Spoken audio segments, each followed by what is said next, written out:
मध्य प्रदेश में मोहन कैबिनेट में मंत्री बनाए गए पूर्व कांग्रेस विधायक रामनिवास रावत की मुश्किलें बढ़ गई हैं। श्योपुर बीजेपी में बगावत की खबर है और 2 पूर्व भाजपा विधायकों ने रामनिवास रावत के खिलाफ मोर्चा खोल दिया है, जिससे कि विजयपुर उपचुनाव में मंत्री रावत को दोनों विधायकों की अदावत का नुकसान हो सकता है, क्योंकि दोनों ही विधायकों ने अल्टीमेटम संगठन को दिया है।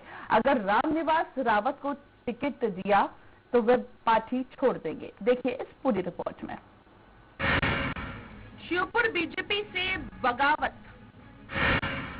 2 पूर्व विधायकों ने खोला मोर्चा।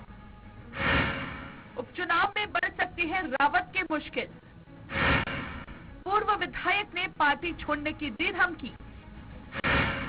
क्या होगा इस खेल का अंजाम? कांग्रेस से 6 बार के विधायक रहे रामनिवास रावत ने लोकसभा चुनाव में कांग्रेस से विधायक रहते हुए बीजेपी का दामन थाम लिया था। मोहन सरकार ने उन्हें अपने कैबिनेट में 1 हफ्ते पहले शामिल कर दिया है, जिसके बाद से श्योपुर के बीजेपी संगठन में बगावत शुरू हो गई है। पूर्व विधायक सीताराम आदिवासी ने कहा, जिसके खिलाफ हम विजयपुर से चुनाव लड़ते थे, आज उसी रामनिवास को बीजेपी का पूरा संगठन और मुख्यमंत्री मोहन यादव ने सिर माथे पर बिठा लिया है। इसके साथ ही उन्होंने यह तक धमकी दी कि अगर पार्टी विजयनगर सीट से रामनिवास रावत को टिकट देती है तो अंजाम भुगतना पड़ेगा। मेरा कहना है कि मुझे टिकट चाहिए पार्टी से, भारतीय जनता पार्टी से मैं चुनाव लड़ूंगा। नहीं मुझे टिकट मिलेगा भाई, रामनिवास के पास का बाहुल है, 15,000 वोट है रावतन का, हमारे शहरी समाज का 60-70,000 वोट है। देखो बहुमत की लड़ाई होती है, ये गलत है पार्टी का निर्णय करना। मुझे टिकट चाहिए रावत में, और मेरे टिकट नहीं होगा भारतीय जनता पार्टी से तो बगावत करेंगा। लोकसभा चुनाव के दौरान 6 बार के विधायक रामनिवास रावत ने कांग्रेस पार्टी छोड़ दी थी और बीजेपी में शामिल हो गए थे। बीजेपी सरकार में उन्हें कैबिनेट मंत्री पद से नवाजा गया। हालांकि अभी उनके सामने उपचुनाव की अग्नि परीक्षा है। इसे पार करने के बाद ही वे अगले 4 सालों तक मंत्री पद पर बने रह सकेंगे। उनके इस्तीफे के बाद विजयपुर विधानसभा सीट पर जल्द ही उपचुनाव होने जा रहा है। हालांकि इस उपचुनाव से पहले ही विजयपुर विधानसभा सीट पर सियासी जंग शुरू होते दिख रही है। वहीं बीजेपी के सांसद भारत सिंह कुशवाहा कहते हैं, कुछ लोग पार्टी में नए लोगों के आने से नाराज होते हैं, लेकिन समय आने पर सब एक हो जाते हैं। सीताराम आदिवासी पार्टी लाइन के व्यक्ति है, वो विधायक भी रहे, पार्टी के लिए हमेशा उन्होंने काम किया है और सीताराम आदिवासी का मैं ऐसा मानता हूँ बहुत वरिष्ठ हैं, विधायक भी रहे, पार्टी उनका सदुपयोग करेगी और निश्चित रूप से मैं ऐसा मानता हूँ पार्टी संगठन का जो निर्णय होगा वो सीताराम जी उस निर्णय के साथ रहेंगे और निश्चित रूप से वो बहुत सुलझे हुए व्यक्ति है।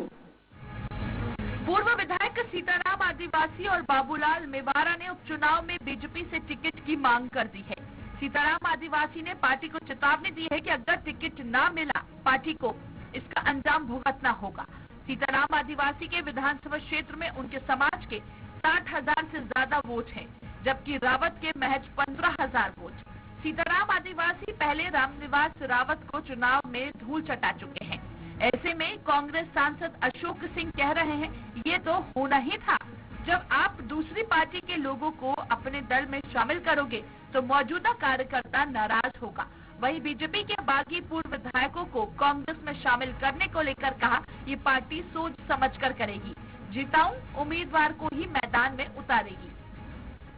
सीताराम आदिवासी जी नहीं है, बल्कि ये भारतीय जनता पार्टी के एक कार्यकर्ता का दर्द झलक रहा है कि जिस तरह से पार्टी कांग्रेस में को विधायकों को तोड़ के तब से जो दल बदल का सिलसिला शुरू किया है, उससे पार्टी कार्यकर्ता मुझे लगता है भारतीय जनता पार्टी का बहुत परेशान है और उनकी पीड़ा वाजिब है। मुझे लगता है कि भारतीय जनता पार्टी को इसके बारे में संगठन को सोचना चाहिए।